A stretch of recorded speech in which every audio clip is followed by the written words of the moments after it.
뉴스 시작합니다. 저는 동정민입니다. 공무원 이대준 씨 서해 피격 사건. 대통령 기록물은 봉인이 됐지만 진실을 찾으려는 새로운 정황들이 조각조각 나오고 있습니다. 누가 월북한 거라고 결정했을까? 당시 공개적으로 발표한 건 이 공무원이었는데요. 실종자는 월북한 것으로 판단하고 있습니다. 예정된 발표자는 따로 있었는데 이 자진 월북을 단정하는 발표에 난색을 표해 윤석열 국장으로 바뀌었다는 주장이 나왔습니다. 윤 국장은 나는 지휘부가 작성한 대로 읽었다고 해명했습니다. 먼저 조현진 기자입니다. 2년 전 해경의 공무원 피격 사건 발표는 닷새 만에 톤이 완전히 달라졌습니다. 발표 장소도 브리핑 담당자도 달랐습니다. 자진 월북 가능성을 배제할 수 없어 실종자는 월북한 것으로 판단하고 있습니다. 해경의 발표는 2년 만에 또 180도 달라졌습니다. 월북 의도를 인정할 만한 증거는 발견하지 못했습니다. 사건 직후 첫 브리핑을 했던 담당자가 월북으로 보인다는 문구에 부담을 느끼자 해경 윗선에서 담당자를 바꿨다는 주장도 나왔습니다. 하지만 월북을 판단했던 윤성현 현 남해해양경찰청장은 검토 끝에 나온 결론이라고 말했습니다. 해경 지휘부가 몇 번의 검토를 거쳐서 작성된 발표 문안을 브리퍼로 지정된 29일 제가 국민들께 나름대로 성실하게 답변을 드린 겁니다. 청와대 등의 지시는 없었다고 주장했습니다. 지시는 없었고 저는 그 부분에 있어서는 아마 공군의 감사원 조사라든가 그런 게 있을 거니까 사실 그거는 거기서 얘기를 하는 게 맞을 것 같아요. 윤 국장은 현재 부산 남해해양경찰청장으로 승진했고 당시 사건을 직접 수사했던 해경 3명도 줄줄이 간부급으로 승진했습니다. 또 7명의 전문가 중 딱 1명으로부터 피살 공무원이 정신적 공황 상태라는 소견을 받아낸 정보국 직원 2명도 영전했습니다. 해경은 당시 최종 책임자가 누구였는지는 말할 수 없다며 관련 의혹은 확인 중이라고 말을 아꼈습니다. 해경 내부는 부글부글 끓고 있습니다. 해경 수사 결과 번복 이후 내부에서는 지휘부를 비판하는 글들이 잇따라 올라오고 있습니다. 권력과 진급의 달콤함만 맛보려 하고 책임은 지기 싫은가? 정권의 하수인인가라는 비아냥이 쏟아졌습니다. 채널A 뉴스 조현진입니다. 진실을 찾기 위해 이대준 씨 유족들도 움직이기 시작했습니다. 모레 3명을 검찰에 고발할 예정입니다. 서훈 전 국가안보실장, 김종호 전 민정수석, 이광철 전 민정비서관, 이 월북 프레임을 짠 걸로 의심하고 있는 당시 청와대 인사들입니다. 한동훈 법무부 장관도 이 검찰이 직접 수사할지 판단할 것이라며 가능성을 열어놨습니다. 손인혜 기자입니다. 피살 공무원의 유족들이 고발하기로 한 건 문재인 정부 청와대 관계자 3명입니다. 서훈 전 국가안보실장과 김종호 전 민정수석, 이광철 전 민정비서관이 고발 대상입니다. 지난 2020년 이들이 자진월북으로 결론 내기 위해 국방부와 해양경찰청의 조사를 방해한 것으로 유족들은 의심하고 있습니다. 정당한 조사를 방해했다는 게 포커스예요. 유족은 검찰에 직접 수사를 요구하기 위해 모레 서울중앙지검에 고발장을 접수할 예정입니다. 국민들의 관심이 많은 사안이죠. 그리고 검찰이 그렇게 고발이 됐었으면 검찰이 직접 수사를 할지. 당시 청와대에서 어떤 논의가 이뤄졌는지 확인하기 위해선 대통령 기록물로 지정된 관련 자료의 열람이 불가피하다는 지적도 나옵니다. 대통령 기록물은 국회의원 3분의 2의 동의나 관할 고등법원장이 발부한 압수수색 영장 집행, 대통령 기록관장의 승인이 있는 경우에만 열람할 수 있습니다. 검찰 수사로 이어질 경우 서울 고등법원장의 압수수색 영장을 받아 대통령 기록관에 대한 강제 수사가 진행될 것이라는 전망이 나옵니다. 유족은 수사 착수 전 국회나 대통령 기록관 측의 협조가 이뤄지지 않으면 문재인 전 대통령을 추가로 고발할 예정입니다. 사건 당사자로 지목된 이광철 전 민정비서관은 SNS를 통해 해경의 수사에 개입한 바 없다며 의혹을 부인했습니다. 채널A 뉴스 손인혜입니다. 여야 정치권도 소용돌이에 휘말렸는데요. 서로 전현직 대통령을 직접 겨냥하며 물러설 수 없는 공방을 시작했습니다. 먼저 국민의힘은 어디까지 알고 있었나며 문재인 전 대통령을 겨냥했습니다. 이대준 씨가 북한군에 발견이 되고 사살되기까지 그 3시간 동안 문 전 대통령은 뭘 했나 따져 묻기로 했습니다. 김단비 기자입니다. 서해 공무원 피살 사건 재조사에 대한 야당의 신색깔론 공세에 윤석열 대통령은 국민 보호가 국가의 첫째 임무라고 응수했습니다. 국민들이 의문을 가지고 계시고 이런 게 있으면은 정부가 거기에 대해서 소극적인 입장을 보이는 것에 문제 있지 않느냐. 법과 원칙에 따라서 공정하게 처리하겠습니다. 국민의힘은 문재인 전 대통령을 정조준했습니다. 문재인 대통령께 최초 보고한 시점이 언제입니까? 그 3시간 후에 사살되고 시신이 불태워졌다는데 그러면 그 3시간 동안 문재인 대통령은 무엇을 하셨습니까? 문재인 정부가 잦은 월북으로 결론 내기 위해 증거를 조작했다면서 공세를 집중했습니다. 도박빚, 정신질환 등을 과도하게 부풀렸다며 이른바 4대 조작 의혹을 제기했습니다. 감청 전원 정보를 가지고 월북이라고 100% 단정하기 어렵다. 다른 증거들이 있어야 되는데 다른 정황 증거들은 제가 방금 말씀드렸듯이 다 조작된 것이다. 대한민국 공무원이 북한에 잔인하게 살해당했지만 대한민국 정부는 월북몰이로 북한의 만행에 정당성을 부여하고 유가족들을 2차 가해했습니다. 사건 당시 국회 국방위원회에서 비공개로 북한 감청 결과를 보고받고 국민의힘도 월북을 인정했다는 민주당의 주장에 대해서도 반박했습니다. 하태경 의원은 국방부 자료는 감청 녹취록이 아니라 요지를 정리한 것이었다며 원본을 공개하라고 맞섰습니다. 국민의힘은 내일 서해 공무원 피격 사건 진상조사 TF 첫 회의를 열 예정입니다. 채널A 뉴스 김단비입니다. 떳떳하면 공개하라는 여당의 비판에 민주당도 역공으로 전환했습니다. 대통령 기록물은 공개하지 않더라도 궁금하면 이 월북 판단의 근거가 됐던 특수 정보들을 윤석열 대통령이 공개하라는 겁니다. 김성규 기자입니다. 더불어민주당이 국민의힘을 향해 서해 공무원의 월북 판단 근거가 된 특수정보 SI를 공개하자고 역제안했습니다. SI는 군 감청이나 도청 등을 통해 얻은 북한 내부의 내밀한 정보를 말합니다. 공개하자고요. 협조해 드릴게. 근데 그게 맞아요? 저는 다 내용을 다 봤는데 왜 월북이라고 정보를 분석했는지 이 내용도 다 들었는데 그럼 공개하면 되죠.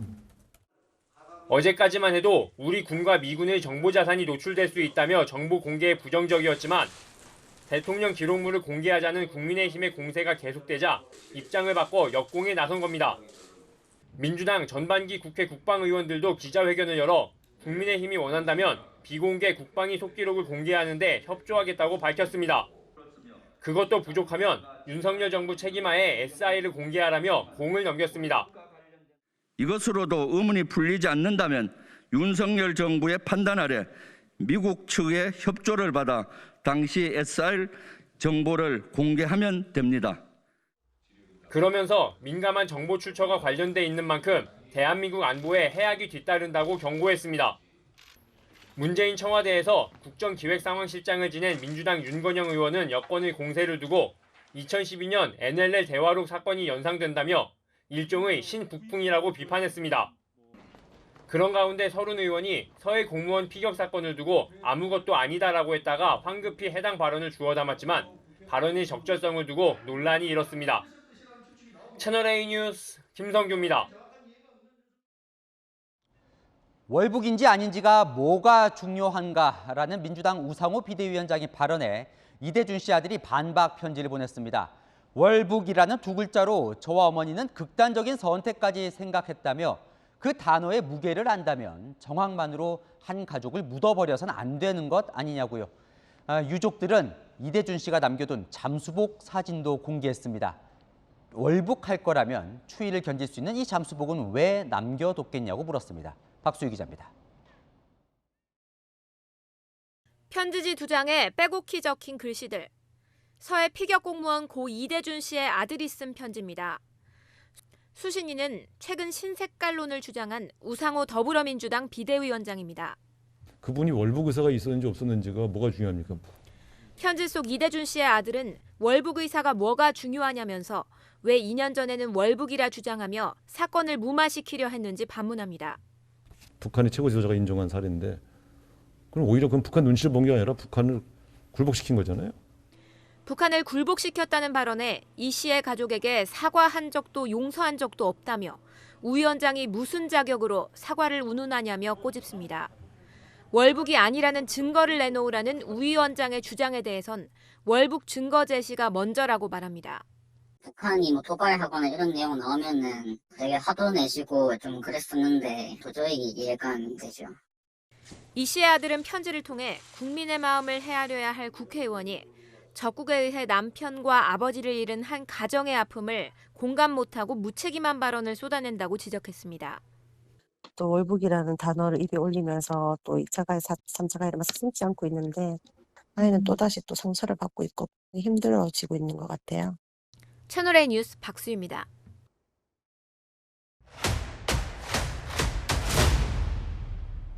아는 기자 아지아 시작합니다. 정치부 최선 기자 나와 있습니다. 자, 그날 국방위에선 무슨 얘기냐면요. 민주당은 당시 월북이라고 본 증거로 당시 군이 취득한 정보 SI를 들고 있습니다. 그리고 당시 국방위에서 야당도 그 SI를 보고 월북이라고 인정을 했다는 거예요. 그걸 좀 따져볼 텐데 일단요. 시청자분께서 SI 하는데 그게 정확히 뭔지 물어보셨거든요. 네, SI는 특수정보라는 의미로 군이나 국정원 같은 정보당국에서 사용하는 단어인데요. 네. 농구공 크기 물체까지 뚜렷하게 볼 수 있는 인공위성 사진이나 북한에서 주고받는 통신을 엿들은 감청 내용, 멀리서 찍은 영상 정보 등의 다양한 정보를 종합하는 데 필요한 첩보들을 통틀어 말하는 겁니다. 서해 공무원 피격 사건 당시 군은 북측 선박이나 단속적이 육상 지휘부와 주고받은 교신을 엿듣고 있었는데요.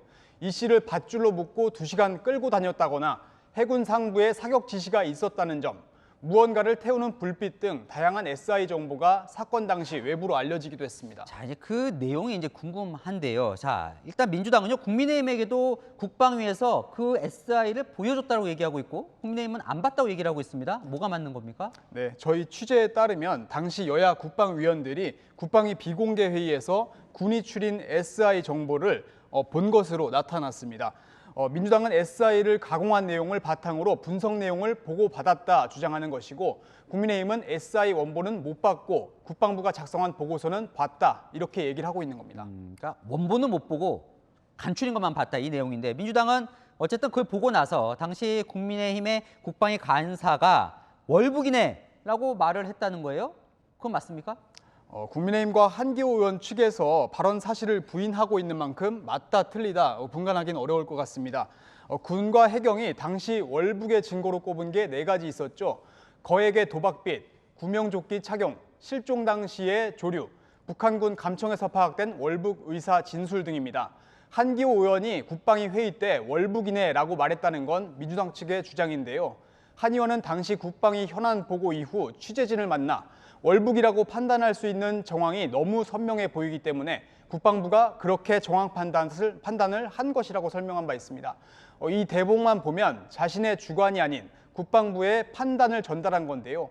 한 의원이 월북이라 정말 말했는지는 비공개 회의록이 공개돼야 확인이 가능할 것으로 보입니다. 자, 민주당은요, 윤석열 정부가 궁금하면 SI를 공개하라 이렇게 역공을 취하던데 그건 공개를 할 수는 있는 겁니까? 네, 결론적으로 말씀드리면 공개하는 게 쉽지가 않습니다. 우선 SI 원본이 외부로 알려진 적이 없고 이게 공개되면 국방부가 가진 정보 능력이 고스란히 드러날 수 있기 때문인데요. 또 SI 중에는 미군 협조하에 얻은 내용도 적지 않습니다. 미군 측이 자료 제공에 비협조적일 가능성이 크다는 관측이 나옵니다. 이런 생각도 듭니다. 자, SI 안에 뭐 월북 정황이 있었든 야당이 그걸 봤든 어쨌건 핵심은 SI로 우리 국민이 위험에 처해 있는 걸 알았는데도 정부는 아무것도 하지 않았다 이거 같은데 시청자분도 거기에 대해서 의문을 갖고 계시거든요. 네, 맞습니다. 당시 우리 국민이 북측에 붙들려 있었다는 점 변하지 않는 사실입니다. 2년이 다 된 지금 월북이냐 월북이 아니냐로 정쟁화되는 것은 본질적인 문제가 아니라는 지적이 나오고 있습니다. 실제 피격 당시 여야를 가리지 않고 의원들은 정부의 안이한 대응을 지적한 바 있습니다. 아무리 월북을 했다 하더라도 그게 사실이라 하더라도 우리 민간인에 대해서 대한민국 국민이 민간인에 대해서 북의 군인이 군사적 행동을 한 겁니다. 이 부분에 대해서는 강력하게 국방부가 대응해 주셔야 할 것 같습니다. 월북했을 가능성이 있지만 그게 뭐 중요합니까? 최소한 그런 가능성이지. 자, 우리 국민이 귀척 지역의 해안으로 떠내려갔다. 빨리 의사를 확인하고 돌려보내라. 실종했으면. 조난 신고를 하고 인도적 군안 지원을 해야 될 거 아니에요. 7시간 동안 쳐다보면서 뭐 했어요? 당시 정부 내에서도 당장 이 씨를 구해야 한다는 의견이 있었지만 소수에 그쳤던 것으로 알려졌습니다. 네, 국민을 구하지 못할 거라면 SI를 왜 듣는 건지 좀 근본적인 의문도 드는데요. 우리가 알고 싶은 건 정쟁이 아니고 진실이거든요. 왜 그때 정부가 적극적인 대응에 나서지 못했던 겁니까? 네, 정보 당국은 당시에 적극 대응했다면 우리가 감청하고 있는 채널이 드러나고 다시 암호나 보안 체계를 뚫기 위한 노력과 희생이 적지 않다는 것을 강조했는데요. 하지만 결과적으로는 감청 내용도 알려졌고 소중한 생명도 잃게 됐습니다. 그러다 보니 당시 청와대와 정부의 대응이 적절했는지 논란이 되고 있는데요. 청와대가 해경에 월북 추정을 발표하라는 지침을 내렸다는 의혹, 해경이 중간 수사 결과 발표 당시 난색을 표하는 발표자를 교체하며 월북 발표를 강행했다는 의혹 등이 연일 제기되고 있는데요. 앞으로 검찰 수사나 감사원 감사가 본격화되면서 진실이 밝혀질 수 있을지 주목됩니다. 네, 뭐 당사자들도 뭔가 좀 입장을 내면 좋겠습니다. 아는 기자 최선 기자였습니다. 국민의힘 지도부 갈등이 커지고 있습니다. 이준석 대표와 배현진 최고위원이 공개된 회의에서 고성과 반말을 주고받으며 충돌했습니다. 이틀 뒤엔 이준석 대표의 성상납 의혹에 대한 당 윤리위 회의까지 열리죠. 여당이 그야말로 바람잘 날 없습니다. 이다혜 기자입니다. 이준석 국민의힘 대표가 최고위 비공개 회의 내용이 유출된다며 앞으로 비공개 회의를 하지 않겠다고 선언하자 배현진 최고위원이 날선 반응을 보였습니다. 아니 비공개 회의를 이렇게 일방적으로 없애시면 어쩝니까? 대표님, 그동안 내내 내탁 공방을 벌이며 갈등이 폭발했습니다. 대표님께서 많이 유출을 하시지 않았습니까? 스스로도. 특정인이 참석했을 때 유출이 많이 된다는 예언까지 나오고 있기 때문에 저는 더 이상 이 상황을 묵고할 수 없고 그래서 지금 비공개 회의를 합니까? 그만합시다. 비공개 회의하겠습니다. 고성과 반말까지 오갔습니다. 뭘 유출시킵니까? 본인이 얘기 제일 많이 하셨어요, 여태까지. 내 얘기 내가 유출했다고? 내 얘기 내가 유출했다고? 언론에 나가서 얘기 제일 많이 하셨다고요. 최근 배 최고위원이 혁신위가 이준석 사조직으로 비춰질 수 있다고 한 발언이나 이 대표가 최고위원 추천건으로 갈등을 빚은 안철수 의원을 향해 땡깡 부린다고 한 비공개 회의 발언이 알려진 데 불편한 심기를 드러낸 겁니다. 당 내홍이 심화된 가운데 이 대표의 성상납 의혹을 심의할 당 윤리위 회의는 모레로 확정됐습니다. 이 대표가 징계를 받지 않거나 징계를 받는다면 경고, 당원권 정지, 탈당 권유, 제명 4가지 중 하나인데 가장 낮은 징계를 받아도 정치적 타격을 입을 수밖에 없습니다. 저는 일정 외에는 통보하는 게 없습니다. 직접 출석하셔서 말씀하실 생각은 없으신가요? 그건 상황에 따라 징계 여부와 수위에 따라 당권 경쟁도 조기점화될 수 있어 여당 내 권력 구도가 요동칠 것으로 보입니다. 채널A 뉴스 이다혜입니다. 더불어민주당은 오늘 최강욱 의원에 대한 징계 여부를 논의하고 있습니다. 동료 의원을 상대로 성희롱 논란을 일으킨 일로 조사를 요청한 지 한 달 만에 열린 겁니다. 취재 기자 연결해 보겠습니다. 자, 최수연 기자, 오늘 안에 징계 여부 결과가 나오는 건가요? 네, 저는 지금 더불어민주당 당사 앞에 나와 있는데요. 민주당 윤리심판원은 오늘 오후 4시부터 회의를 열고 최강욱 의원에 대한 징계 여부를 놓고 3시간 넘게 심사를 벌이고 있습니다. 이따 브리핑 하신다 그랬는데 오늘 결과가 나오는 건가요? 끝나고 말씀드릴게요. 최 의원은 지난 4월 28일 국회 법제사법위원회 소속 민주당 의원들과 온라인 회의를 하던 중 동료 의원에게 성희롱성 발언을 했다고 알려져 논란이 됐습니다. 윤리심판원은 당시 최 의원의 발언이 실제 성희롱에 해당하는지, 다른 참석자들이 성적 수치심을 느꼈는지 등을 판단할 예정입니다. 최 의원은 당시 심각한 분위기를 환기하기 위한 가벼운 농담에 불과한 발언이라고 주장했는데요. 민주당 보다진협의회는 차마 공개적으로 올리기 민망한 성희롱성 발언을 확인했다고 반박한 바 있습니다. 최 의원은 관련 내용을 외부에 알린 제보자를 색출하려 했다는 등의 2차 가해 의혹도 받고 있습니다. 민주당 비대위는 논란이 일자 지난달 9일 윤리심판원에 직권조사를 요청했고 약 한 달 만에 징계 여부가 결정되는 건데요. 징계는 경고부터 중징계인 당직 자격정지와 당원 자격정지, 그리고 제명 순으로 수위가 나뉘게 됩니다. 앞서 우상호 비대위원장은 윤리심판원이 독립기구라는 점을 강조한 만큼 모레 예정된 민주당 비대위에서는 윤리심판원의 결정을 그대로 수용할 가능성이 높습니다. 오늘 회의에 앞서 박지원 전 비대위원장은 차 의원에게 무거운 처벌을 내려 민주당이 혁신의 길로 들어섰다는 것을 증명하기 바란다고 주장하기도 했습니다. 지금까지 더불어민주당사 앞에서 채널A 뉴스 최수연입니다.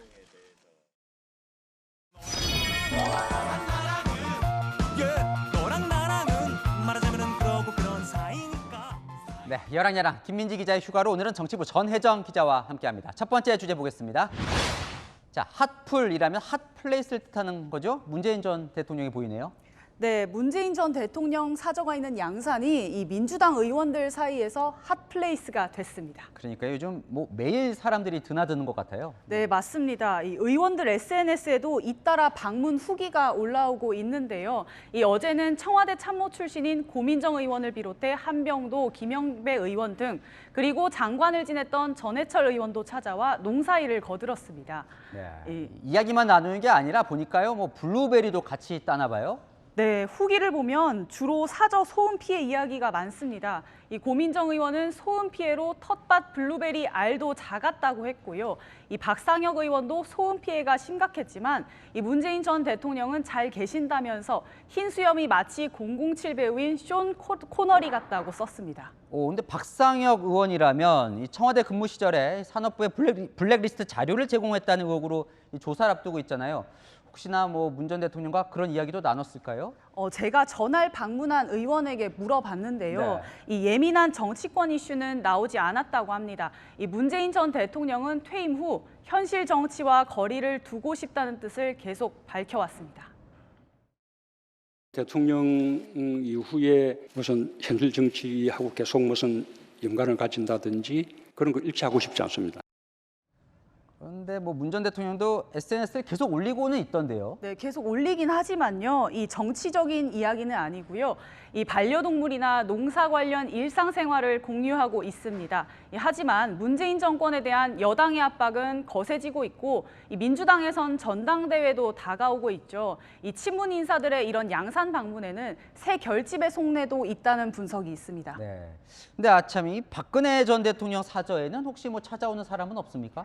그렇지 않아도 저도 궁금해서 알아보니까요. 이 많은 사람이 박근혜 전 대통령을 만나고 싶어 하지만 이 건강이 완전히 회복되진 않아서 아직은 외비는 맞지 않고 조용히 지낸다고 합니다. 그렇군요. 네, 다음 주제 보겠습니다. 신경 끄라. 이준석 대표 요즘 심기가 좀 불편해 보이던데 누구 얘기한 말일까요? 바로 북한입니다. 네. 이준석 대표가 이 SNS에 만평 하나를 공유했는데요. 이 왼쪽에는 윤핵관이라고 쓰여 있는 늑대가 보이고요. 이 오른쪽에는 안철수, 하이에나가 침을 흘리고 있는 게 보이시죠? 그 사이에 당권이라는 물고기를 물고 있는 새끼 고양이 이준석 대표가 있습니다. 흥 어림없다 이렇게 하면서도 이 양쪽 눈치를 보는 듯한 표정입니다. 북한식으로 쓰는 리준석이란 단어 아니면 국내 언론 만평인 줄 알겠어요. 그러니까요. 이 북한의 대외 선전 매체에 게재된 겁니다. 이 제목이 쟁탈전이고요. 이 국민의힘 당권 싸움을 조롱한 것으로 보이는데요. 이 이준석 대표는 북한 만화에까지 등장하다니 영광이라면서도 북한은 신경 끄라 이렇게 짧게 받아쳤습니다. 이 북한과는 전혀 무관한 건데 보면 남한 정치에도 관심들이 많아요. 네, 나흘 전에는 윤석열 대통령을 향해 이름을 조지프 윤으로 바꾸라고 조롱했는데요. 이 조지프는 바이든 미국 대통령 이름이죠. 이 대통령이 지난 10일 용산 시민공원 이름을 미국의 추모공원 내셔널 메모리얼 파크로 하고 싶다고 하자 이 영어를 남발한다고 비판한 겁니다. 네. 정작 그렇지만 이 서해 공무원 피격 사건 관련해서는 아직 아무 말이 없는 거죠? 네, 과오를 반성할 생각은 없고 그저 비판거리를 찾아 헤매는 북한 태도에서 오히려 하이에나 모습이 어른거린다는 분석입니다. 네, 신경 써야 할 곳 번지수를 잘못 찾고 있는 것 같습니다. 여랑야랑이었습니다. 다음 소식입니다. 물가 상승률과 실업률을 합친 이 경제 고통 지수가 21년 만에 최고를 기록했습니다. 그야말로 고통스러운 상황. 윤석열 대통령은 국민이 숨 넘어간다며 대책 마련을 지시했는데요. 직접 거론한 건 임대차 3법 재점검과 금리 인상 대책이었습니다. 조영민 기자입니다. 윤석열 대통령이 오늘 오전 대통령 주재 수석 비서관 회의에서 문재인 정부의 핵심 부동산 정책인 임대차 3법을 점검하라고 지시했습니다. 다음 달이면 시행 2년을 맞는 임대차 3법으로 인해 부동산 시장에 어떤 영향이 있었는지 분석하고 개선할 점을 찾으라는 겁니다. 대통령실 관계자는 임대료 인상을 최소화하는 상생 임대인에게 혜택을 확대하고 임차인의 부담을 덜어줄 수 있게 지원하라는 지시도 있었다고 전했습니다. 윤 대통령은 당선인 시절부터 폐지를 포함해 임대차 3법의 손질을 예고한 바 있습니다.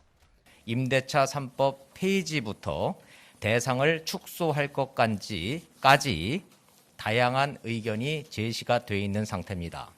정부도 내일 임대차 보완 대책을 포함한 전월세 대책을 발표합니다. 전월세 거주자들의 부담을 덜기 위해 월세 세액 공제율을 높이는 방안이 검토되고 있습니다. 월세 공제액 12%에서 15% 상향 확대한다는 게 나오는데 현재 그런 방향으로 유력하게 검토 중이다. 윤 대통령은 금리 인상과 물가 상승으로 인한 서민 경제 어려움을 언급하며 국회에도 협력을 요청했습니다. 국민들이 지금 숨이 넘어가는 상황이기 때문에 법 개정이 필요한 정책에 대해서는 그건 초당적으로 대응을 해줄 것으로 저는 생각합니다. 윤 대통령은 또 금리 인상으로 인한 금융 소비자의 이자 부담이 가중되지 않도록 금융당국과 금융기관이 협력하라고 주문했습니다. 특히 취약계층의 이자 부담을 덜어줄 구체적 방안을 마련하라고 지시했습니다. 채널A 뉴스 조용민입니다. 대통령 말대로 경제 숨이 넘어갑니다. 지난주에 이어 오늘도 블랙 먼데이였는데요. 최근 1년 코스피 지수입니다. 자, 3,300에서 계속 떨어져서 오늘 연중 최저 2,400이 무너졌습니다.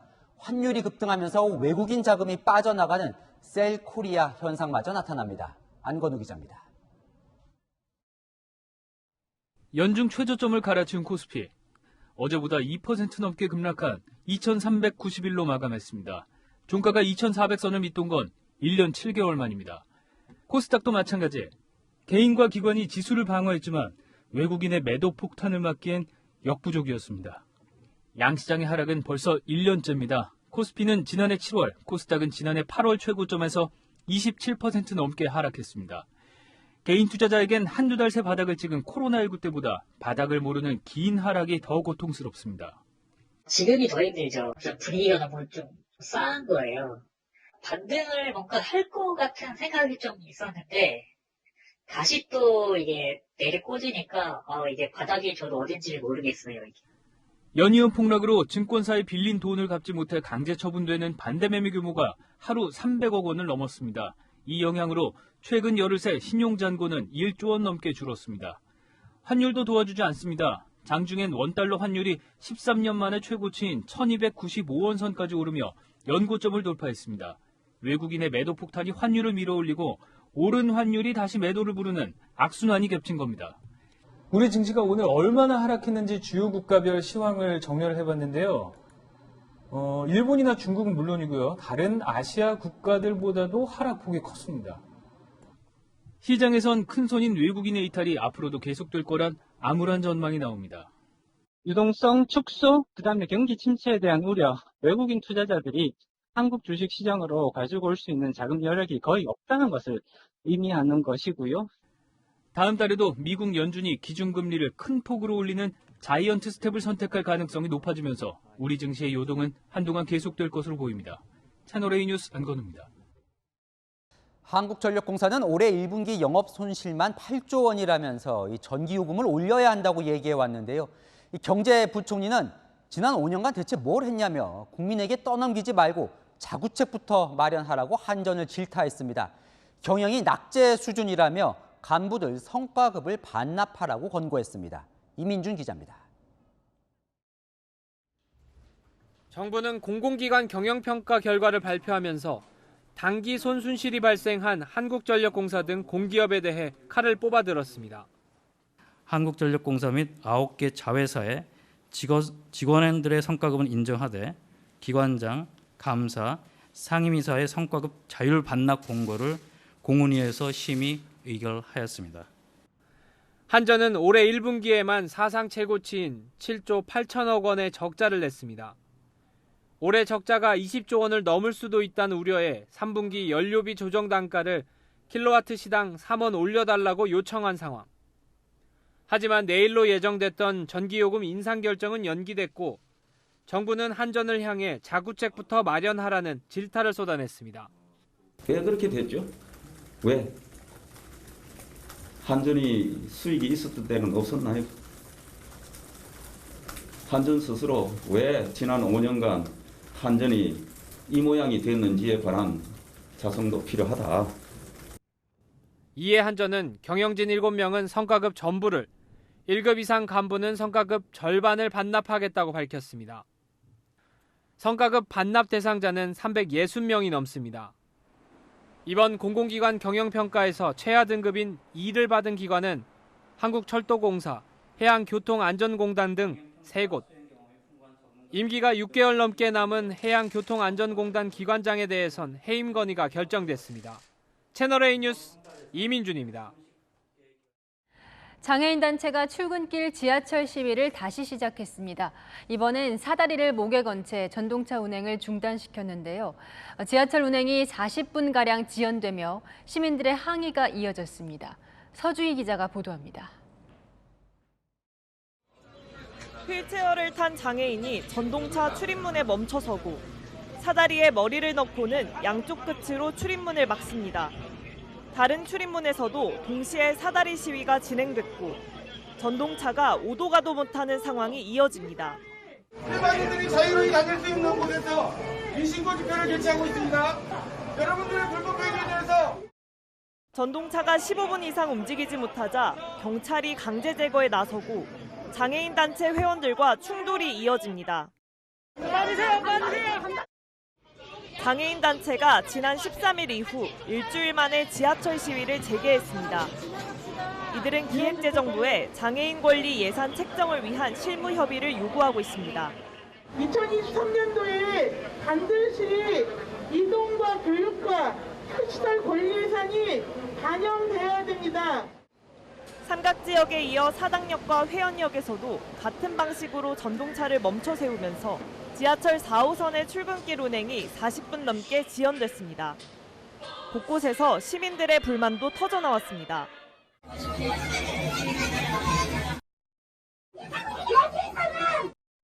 출입문을 막은 시위자에게 비키라며 항의하기도 합니다. 장애인 권익들도 이해되지만 지금 사람들 너무 바쁜데 이렇게 막고 있는 거 보니까 시민들의 불편도 좋지 않다고. 내 생각만 하면 안 됩니다. 직장으로 다니는데 출퇴근에 얼마나 세상에 불편하겠어요. 김광호 서울경찰청장은 불법 행위는 지구 끝까지 찾아가 반드시 사법 처리하겠다며 사다리까지 동원해 시민의 발을 묶은 행위도 신속히 조사할 것이라고 밝혔습니다. 채널A 뉴스 서주입니다. 채널A는 지하에 바닷물이 들어찬 부산의 초고층 아파트 문제를 연속으로 전해드리고 있습니다. 이 아파트의 공동시행사에는 대기업 브랜드 건설사도 있는데요. 보도 직후 시행사 명단에서 빠지겠다고 했습니다. 배영진 기자가 단독 취재했습니다. 입주 2개월밖에 안 된 초고층 신축 아파트 지하 3층에 발목까지 바닷물이 차올랐습니다. 한번 먹어볼까? 지난주 수요일 채널A 첫 보도 이후 다음 날 시행사는 입주민들에게 문자 메시지를 보냈습니다. 시행사 구성에 변동이 생겼다는 내용입니다. 사업 초기부터 시공사인 건설사도 시행사 명단에 함께 이름을 올렸는데 최초 실거래가 신고 시 두 회사의 사업 지분율이 잘못 기록돼 정정한다는 겁니다. 기록만 정정하는 것이 아니라 건설사가 시행사 명단에서 빠진 겁니다. 보통은 시행사와 시공사가 다르지만 부산 바닷물 아파트의 경우 건설사가 시행사 지분의 29%를 갖고 있다 보니 함께 참여한 것으로 보입니다. 건설사는 담당 구청에 지적이 있어 공동 시행사에서 빠지기로 했던 것이라며 부실 건설 의혹 보도 때문은 아니라고 해명했습니다. 실무자 차원 이거는 조정을 해달라고 영도구청에서 요청을 했대요. 저희 회사 이름 달고 지은 건물인데 저희가 뭐 우리 회사 이름 뺀다고 우리 책임이 없어집니까? 입주민들은 대형 건설사 브랜드를 믿고 아파트를 구입했는데 중간에 갑자기 이름을 빼는 건 계약 위반 아니냐고 주장합니다. 대형 건설사를 믿고 저희가 이 아파트를 산 건데 마음대로 이걸 어디에 떠넘기는 느낌처럼 그렇게 하니 많이 당황스러워요. 우려스럽기도 하고. 해당 건설사는 오늘 입주민과 구청, 국회의원실 관계자 등이 모인 자리에서 사고 발생 이후 처음으로 설명회를 가질 예정입니다. 채널A 뉴스 배영진입니다. 보신 것처럼 입주민들은 대형 건설사 브랜드 이름을 믿고 아파트에 들어왔다고 말합니다. 게다가 이렇게 대형 건설사가 빠져버리면 보상이 더 어려워질까 우려합니다. 이어서 신선미 기자입니다. 부산 바닷물 아파트 매도 계약서입니다. 갑 매도인의 모모개발, 모건설 등 두 곳이 표기돼 있습니다. 하지만 100% 토지 소유주는 모모개발이었고 시공사인 건설사 땅은 전혀 없었습니다. 실수로 잘못 표기했다는 이유로 건설사는 시행사 명단에서 빠지려고 하지만 업계에선 부실 시공이 문제가 되자 중도 이탈하려는 것 아니냐고 의심합니다. 자기네들 데미지 입은 거구나, 그치? 자기네들은 뭐 속 시끄럽거나 뭐 하는데 다 빠지려고 하는 거지, 그냥. 터파기 공사 중 바닷물이 흘러들었을 땐 건설사가 어민들에게 3억 원 넘게 보상해줬지만 아파트 설계 등에서 문제가 드러나면 시행사에 문제가 됩니다. 해주면보다 낮은데 지하공사들을 들어오지 않겠냐. 시행이 책임 판단할 사항이었겠죠. 시공은 공사만 해주는 거고.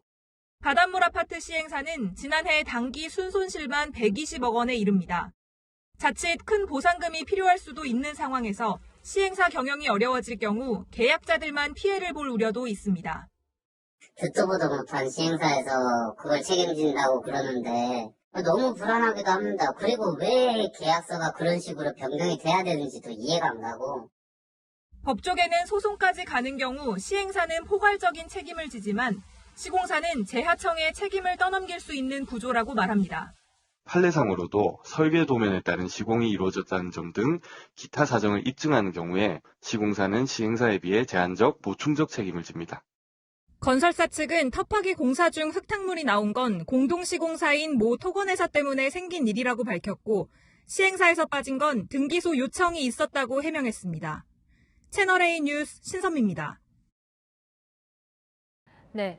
어제 서울 동대문에서 60대 남성이 길 가던 노인을 흉기로 찔러 크게 다치게 한 사건 전해드렸습니다.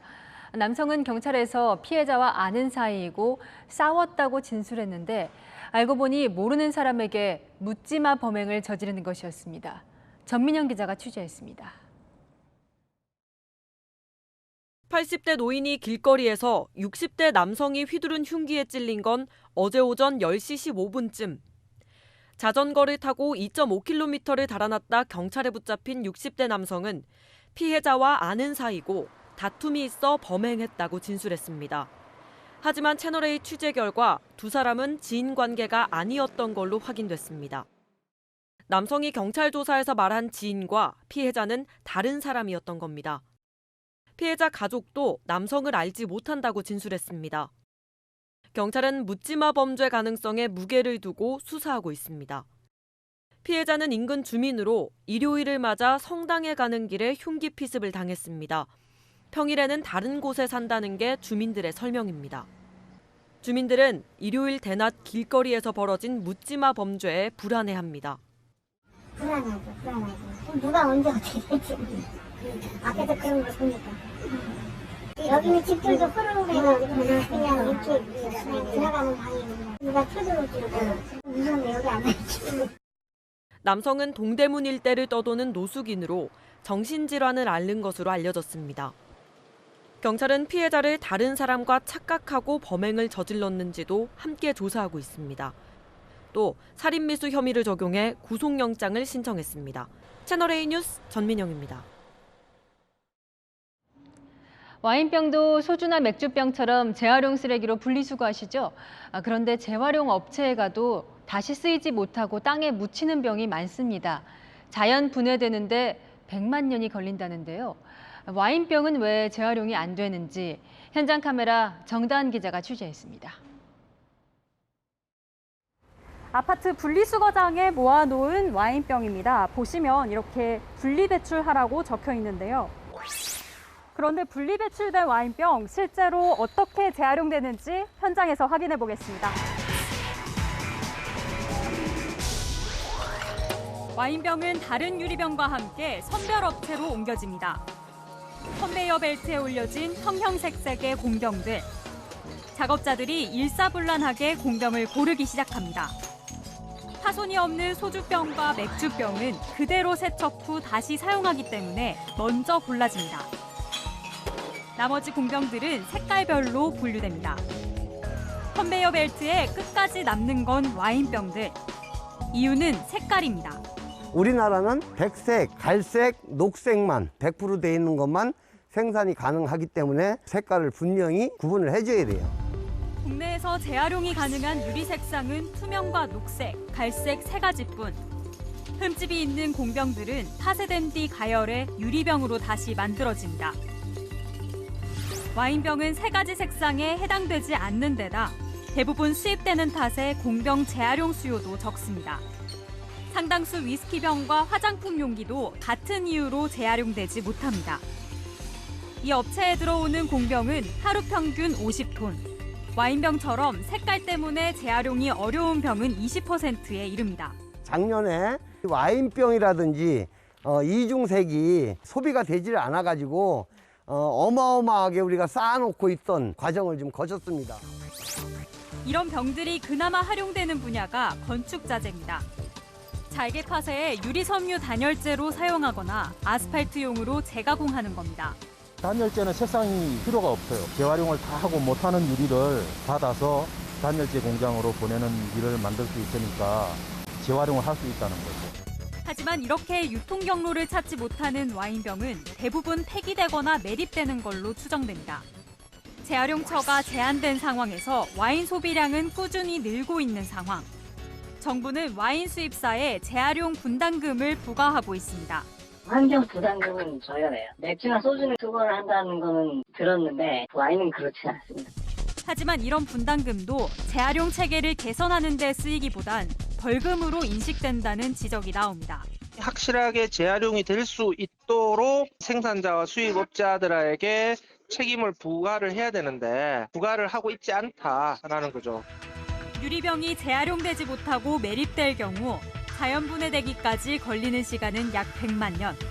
와인병 재활용 체계에 대한 전반적인 점검이 필요해 보입니다. 현장 카메라 정다은입니다. 서울시가 지난 지방선거와 관련해 금천구와 관악구에게 제재를 검토하고 있습니다. 선거 전 구민 모두에게 선심성 재난지원금을 지급했다는 논란 때문인데 이 두 자치구의 구청장은 재선에 성공했습니다. 김용성 기자입니다.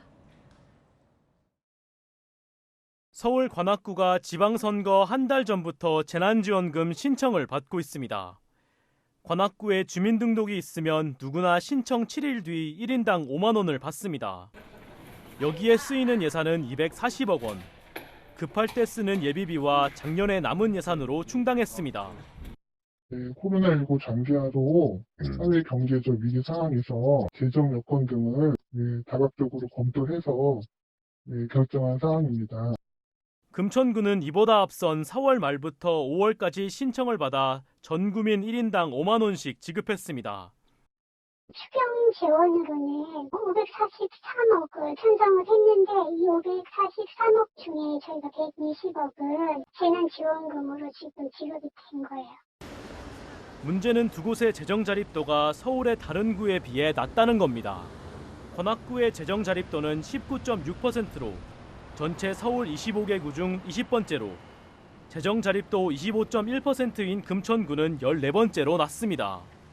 80%에 가까운 예산을 정부와 서울시에 의존하는 상황에서 재난지원금을 지급하자 포퓰리즘 비판이 나오기도 했습니다. 하지만 재난지원금을 지급했고 두 구청장은 6일 지방선거에서 재선에 성공했습니다. 서울시는 재정적 제재를 검토하고 있습니다. 문제 제기가 있어서 지금 종합적으로 검토를 하고 있는 상황입니다. 서울시가 자치구에 지원하는 특별조정교부금을 감축하는 방안이 거론됩니다. 서울시가 지난해 관악구와 금천구에 지급했던 특별조정교부금은 각각 186억여 원과 141억여 원입니다. 특별 조정 교부금 감축이 되면 두 자치구는 구정 운영에 타격이 불가피해 보입니다. 채널A 뉴스 김용성입니다. 혹시 보셨습니까? 세계적인 콩쿠르에서 최연소 우승을 한 18세 피아니스트 임윤찬 연주 모습이요. 정말 혀를 내두릅니다. 천재적 재능도 재능이지만 엄청난 연습벌레라는데요. 정윤철 기자가 보도합니다. 압도적인 기교와 표현력이 절정을 향합니다.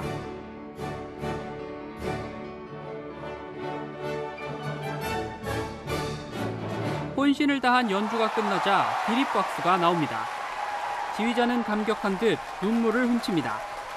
세계적 권위의 벤 클라이번 콩쿠르는 18살 임윤찬의 동무대였습니다. International piano competition goes to Yunchan Lim. 대회 60년 역사상 최연소 기록이었습니다. 외신들은 경이적인 연주였다고 극찬했습니다. 두 작곡가가 남긴 위대한 유산을 그대로 전달해보자 하는 마음가짐. 7살 때 동네 학원에서 피아노를 시작한 임윤찬은 여러 콩쿠르에서 입상하며 천재로 불렸습니다. 13살이던 2017년 한국예술종합학교에 영재 입학했고 15살엔 윤희상 국제음악 콩쿠르 역대 최연소 우승으로 병역 혜택까지 받았습니다. 밥 먹고 살짝 자는 그런 시간만 제외한다고는 정말 모든 시간을 연습을 위해서 보냈는데 내성적이지만 피아노 앞에서는 폭발적 에너지로 청중을 휘어잡습니다. 결단력도 뛰어나 결선을 앞두고 최상의 음색을 위해 악기를 바꾸는 강수를 두기도 했습니다. 필요로 하는 피아노가 어떤 건지 본능적으로 깨닫고 마지막 순간에 교체할 수 있는 그런 배짱이 가지고 있구나. 임윤찬의 수상 소식에 하반기 국내 공연 티켓은 매진됐습니다. 소속사는 추가 좌석 확보를 위해 노력 중입니다. 채널A 뉴스 정인철입니다. 이번엔 성공할까요? 지난주 기상과 센서 문제로 발사를 미뤘던 누리호가 내일 다시 2차 발사를 시도합니다. 내일도 날씨가 변수입니다. 이철호 기자입니다. 문이 열리고 한국형 발사체 누리호가 다시 모습을 드러냅니다. 1단 로켓 산화제 탱크의 센서 이상으로 다시 조립동에 돌아간 지 닷새 만입니다. 문제가 된 센서 부품을 갈아 끼웠고 다른 이상은 발견되지 않았습니다. 오늘 구름은 많지만 바람이 약한 편이라 발사 준비에는 문제가 없습니다. 오늘 오전 기립과 타워 연결을 마친 누리호는 내일 오후 4시에 우주로 발사될 예정입니다. 발사 당일 가장 큰 변수는 날씨입니다. 당초 장맛비 예보가 있었지만 오늘 오후 비가 오지 않을 것으로 예보가 변경됐습니다. 다만 발사장이 바닷가에 있어서 기상 상황이 빠르게 변할 수 있습니다. 내일 오전 작업을 정상적으로 진행하고 발사를 추진하는 데 문제가 없는 것으로 예상이 됩니다. 누리호 발사에 비는 큰 문제가 아니지만 벼락을 맞으면 기체 방전이 일어날 수 있습니다. 1969년 미국 아폴로 12호와 3년 전 러시아 소유주 로켓이 이륙하다가 벼락을 맞았지만 두 발사체 모두 궤도 진입에 성공했습니다. 하지만 로켓 발사 경험이 적은 우리나라로선 돌다리도 두들기는 시기에 신중한 접근이 필요해 보입니다. 채널A 뉴스 이철호입니다. 우리만 더운 게 아니었습니다. 유럽과 미국에도 때이른 폭염이 왔습니다. 중국은 홍수 피해를 입었습니다. 권갑구 기자입니다. 바르셀로나 해변에 인파가 몰렸습니다. 형형색색 파라솔과 돗자리가 한여름처럼 가득 찼습니다. Sí, todavía queda, pero bien, hace mucha calor, mucho agobio, mucha humedad, pero bien. 여름이 시작되기도 전 때이른 폭염이 유럽과 중동, 미국을 덮쳤습니다. 6월 평균 기온이 각각 22도와 27도인 프랑스 중남부와 스페인은 최근 40도에서 45도 사이를 넘나들고 있습니다. 미국은 고기압 정체에 따른 열돔 현상에 시달리고 있습니다. 열돔에 갇힌 지역에선 평년보다 10도 이상 높은 35도에서 50도까지 올랐습니다. 전체 인구의 3분의 1가량의 외출 자제가 권고된 가운데 무더위를 못 견딘 소들의 집단 폐사도 이어졌습니다. 이라크도 한낮 기온이 평년보다 7, 8도 높은 섭씨 50도에 육박하지만 에너지 공급 부족에 따른 정전으로 허덕입니다.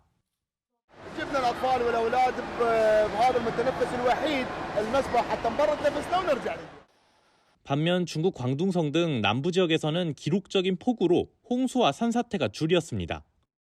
180만 명의 이재민이 발생한 가운데 최소 17명이 숨졌습니다. Droughts, floods, heat waves, and other extreme weather events had already combined with COVID-19 and pandemic-related supply chain bottlenecks.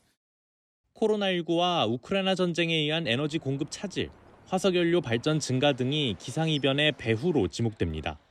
채널A 뉴스 공각구입니다. 우크라이나를 침공한 러시아는 알파벳 Z를 전쟁 승리를 위한 상징으로 활용하고 있습니다. 그래서 글로벌 기업들이 알파벳 Z를 기피합니다. 곽정화 기자가 취재했습니다. 우크라이나를 침공한 러시아의 탱크에 G마크가 표시돼 있습니다. 러시아어로 승리를 위하여인 자포베도에서 비롯된 G마크는 피아 식별용이자 러시아 지지 의미가 담겼습니다. A character that doesn't feature in Russia's alphabet has become an iconic symbol of Putin's invasion and the propaganda campaign to win support among his people. 러시아 침공을 반대하는 국제 여론을 의식한 글로벌 기업들 사이에선 거꾸로 G를 활용했던 마케팅 지우기가 한창입니다. 일본 항공의 저가 항공사인 지베어 도쿄는 항공기 꼬리 날개에 있는 기존 G 로고에 스티커를 붙여 가리겠다고 밝혔습니다. 我々はお客様に最適な旅を作っていただけるために選択肢これを少しでも多くご用意をしようと思っていました. 삼성전자의 폴더폰 시리즈인 갤럭시 G도 예외는 아닙니다. 러시아 삼성전자 홈페이지에는 갤럭시 G 플립 3라고 돼 있는 반면 발러 분위기가 강한 리투아니아, 라트비아, 에스토니아에선 G를 뺀 플립 3라고만 불리고 있습니다. 150년 역사를 지닌 스위스의 추리히 보험사도 G가 들어간 회사 로고를 당분간 쓰지 않기로 했습니다. 독일과 에스토니아 등 유럽 일부 국가에서는 G 표시 사용을 범죄로 분류하고 있는 만큼 알파벳 G에 대한 기피 현상은 확산될 것으로 보입니다. 채널A 뉴스 곽정화입니다. 최근 비가 자주 내려서 벌써 장마철인가 궁금하신 분들 많으시죠? 지금 정체전선은 제주 남쪽 해상에 바짝 붙어 있고요. 이 주변으로는 저기압이 발달해 있습니다. 이 영향으로 제주는 오늘 저녁부터 올해 첫 장맛비가 내리겠고 중부와 남부지방도 목요일쯤이면 장마철에 접어들 걸로 보입니다. 우선 모레까지 제주에 5에서 20mm 정도의 비가 오겠고요. 경남 남해안은 내일 아침에 5mm 안팎의 지형성 강수가 내리겠습니다. 오후에는 남부 내륙에 소나기 소식도 들어 있습니다. 누리호 2차 발사 예정일인 내일 나로우주센터는 흐린 가운데 바람과 낙뢰 상황 모두 발사 기준을 넘어서지 않을 걸로 보입니다. 현재 전국 많은 곳엔 폭염특보 내려져 있는데요. 내일 한낮에 서울은 33도, 대전은 35도까지 오르겠습니다. 더위는 주 후반쯤이면 누그러지겠습니다. 날씨였습니다. 18세 나이에 세계 1위에 오른 피아니스트 임윤찬 소식 전해드렸죠. 한 달 사이에 첼리스트 최하영, 바이올리니스트 양인 모두 세계적 콩쿠르에서 1위를 했습니다. 이들의 공통점은 국내에서 영재 교육을 받았다는 겁니다. 임윤찬도 동네 학원 다니다 영재원 한국예술종합학교의 가르침을 받았죠. 윤석열 대통령이 말한 5대 개혁 중 하나가 교육인데요. 이 전 분야에서 재능 있는 원석을 세계적 보석으로 만드는 교육 개혁이면 좋겠네요. 마침표 찍겠습니다. 인재 키우는 교육의 힘, 뉴스에 마칩니다. 감사합니다.